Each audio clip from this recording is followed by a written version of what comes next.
আমার প্রিয় বন্ধুরা, আপনারা কেমন আছেন? আশা করছি আপনার অনেক অনেক ভালো আছেন। আমি অনুপ মণ্ডল আর আপনারা দেখছেন এএন ডাইরেক্ট সান টিভি। আজ আমি টেলি প্রাইমের ক্লাস শুরু করছি। আমি আপনাদের টেলি প্রাইম বেসিক থেকে অ্যাডভান্স লেভেলের টেলি প্রাইম শিখাবো। আজকের ক্লাসে টেলি প্রাইম কিভাবে একটি কোম্পানি ক্রিয়েট করব তা আমরা শিখব। বন্ধুরা, আগের ক্লাসে আমার একটি ভিডিও আছে কিভাবে টেলি প্রাইম ডাউনলোড এবং ইনস্টল করতে হয়, সম্পূর্ণ আলোচনা করা আছে, সেটি আপনারা দেখতে পারেন। চলুন আমরা ক্লাস শুরু করি।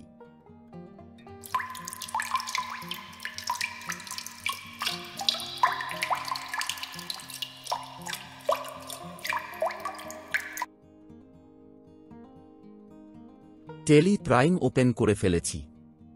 আপনাদের মনে প্রশ্ন জাগতে পারে, কেন আমরা টেলি প্রাইম কোম্পানি ক্রিয়েট করব? কারণ আমাদের যে কোনো প্রতিষ্ঠানে কাজ করতে গেলে সেই কোম্পানির ফুল অ্যাড্রেস থাকে এবং মেল আইডি, জিএসটি নাম্বার, আরও অনেক কিছু ইনফরমেশন থাকে। তাই টেলি প্রাইম কাজ করতে গেলে কোম্পানি ক্রিয়েট করতে হবে, না হলে টেলি প্রাইম কিছুই কাজ করতে পারবো না। কোম্পানি ক্রিয়েট করা মানে হিসাব নিকাশের জন্য একটি ফাইল ক্রিয়েট করা। বন্ধুরা, টেলিতে ফাইল ক্রিয়েট করাই হলো কোম্পানি ক্রিয়েট। আমাদের প্রথম কাজ হলো কিভাবে কোম্পানি ক্রিয়েট করা যায়। তাই টেলিতে সবার প্রথমে টেলিতে ক্রিয়েট কোম্পানি দেখা যায়। সবার প্রথমে কোম্পানি নেম দেখা যাচ্ছে। এখানে XOIZP VTLTD টাইপ করব। তার নিচে দেখা যাচ্ছে মেলিং নেম। বন্ধুরা, মেলিং নেম হল পোস্টাল অ্যাড্রেস, যে নাম হয় সেটা টাইপ করতে হবে। সাধারণত কোম্পানি নেম ও মেলিং নেম একই হয়। আপনারা আপনাদের মতো কোম্পানি নাম টাইপ করবেন। একই রকমভাবে অ্যাড্রেস টাইপ করবেন, যেটা ইনভয়েস প্রিন্ট হবে। এখানে একের বেশি লাইনে টাইপ করতে পারেন।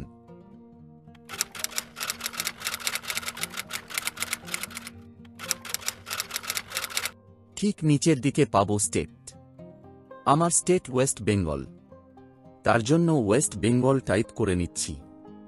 Country, pin code, telephone number, mobile number, fax, সমস্ত ইনফরমেশন এখানে দেয়া আছে। এগুলি টাইপ করে নিলে ইনভয়েসের উপর কোম্পানি ইনফরমেশন দেখা যাবে। সমস্ত ইনফরমেশন পূরণ করার পর ফিনান্সিয়াল ইয়ার ফ্রম ও বুকস বিগিনিং ফ্রম চলে আসি।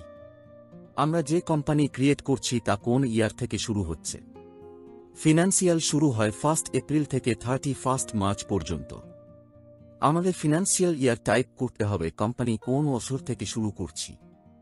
আর বুক বিগিনিং হচ্ছে কোম্পানির কোন মাস থেকে আমরা হিসাব নিকাশের কাজ শুরু করছি।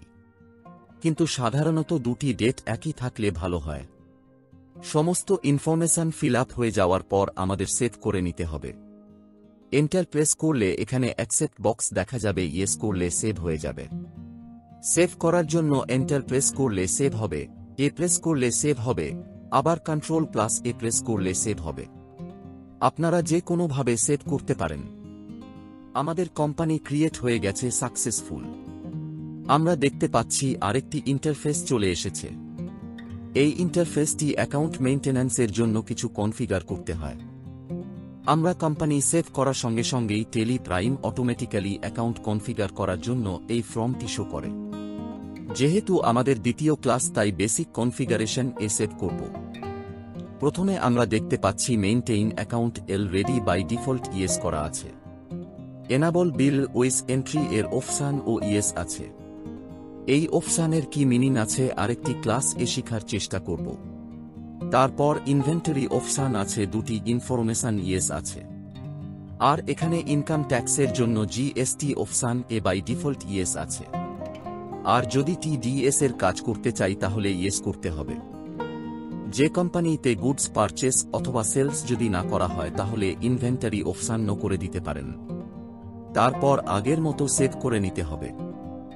জিএসটি ডিটেইলস চলে আসবে। এখন আমরা জিএসটি বক্স কিছু না করে সেভ করে নিব, কারণ এখন আমরা জিএসটির কাজ করব না। যেদিন জিএসটি নিয়ে আলোচনা করব সেই দিন ফুল ফিল আপ করব। আর এখানে ফিনান্সিয়াল ইয়ার দেখতে পাচ্ছি এবং কারেন্ট ডেট ও আমরা দেখতে পাচ্ছি, আর ডেট অফ লাস্ট এন্ট্রিতে নো ভাউচার লেখা আছে। কারণ আমাদের কোনো ভাউচার এন্ট্রি হয়নি তাই। বন্ধুরা, আজকের ক্লাসে আমরা শিখলাম কিভাবে tele prime a company create করতে হয়। যদি আজকের ক্লাস ভালো লাগে তাহলে একটি লাইক করে যাবেন, আর যদি নতুন হয়ে থাকেন তাহলে সাবস্ক্রাইব করবেন আরও নতুন নতুন এই ধরনের ভিডিও পেতে। Thank you. আজকের মতো গুড বাই।